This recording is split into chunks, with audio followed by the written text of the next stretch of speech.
Welcome back to my channel. நீங்களாம் எப்படி இருக்கீங்க? நான் உங்கள் விஜயகுமாரி. இன்றைக்கி நம்ம ஒரு சட்னி வெரைட்டி தாங்க பார்க்க போகிறோம். இன்றைக்கி நம்ம பார்க்க போகிறது புதுவிதமான ஒரு தக்காளி சட்னிங்க.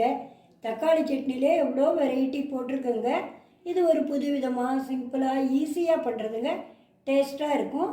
இப்போ எப்படி பண்ணுறதுன்னு பார்க்கலாம். ஸ்டவ் ஆன் பண்ணி ஒரு பாண்டில் வச்சுருக்கேன். அதில் ஒரு 2 ஸ்பூன் எண்ணெய் காஞ்சிடுத்து. 1/4 ஸ்பூன் கடுகு, ஒரு 2 டேபிள் ஸ்பூன் கடலைப்பருப்பு,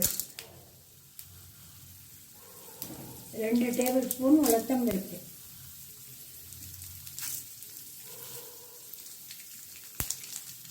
கொஞ்சம் வெந்தயம், வாசனையாக இருக்கும் அது, ஒரு 4 மிளகு, ஒரு 1/4 ஸ்பூன் சீரகம்,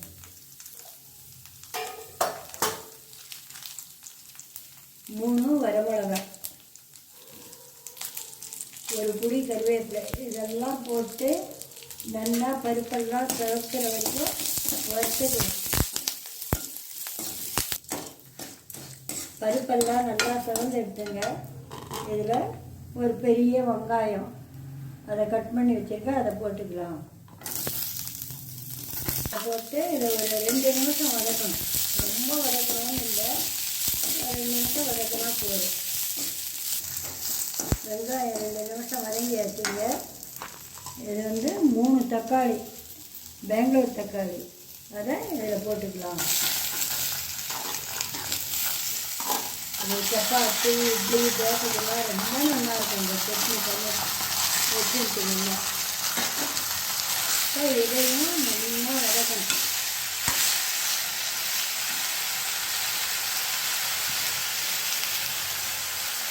ஒரே ஒரு 1/2 ஸ்பூன் மஞ்சள்,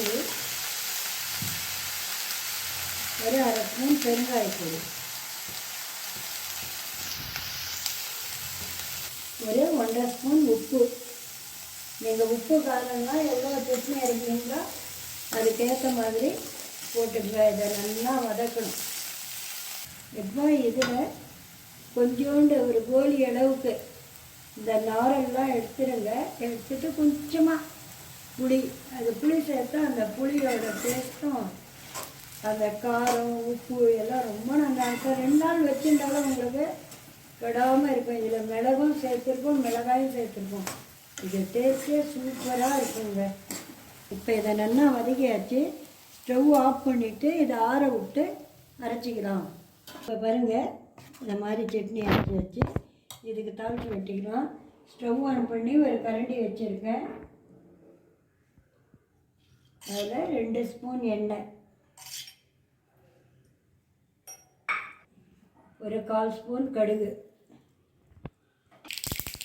வச்சுட்டு ஒரு 4 உளுத்தம்பருப்பு, ஒரு 4 கருவேப்பிலை, ஒரு சிட்டிகை பெருங்காயம். ஏற்கனவே பெருங்காயம் போட்டிருக்கோம்.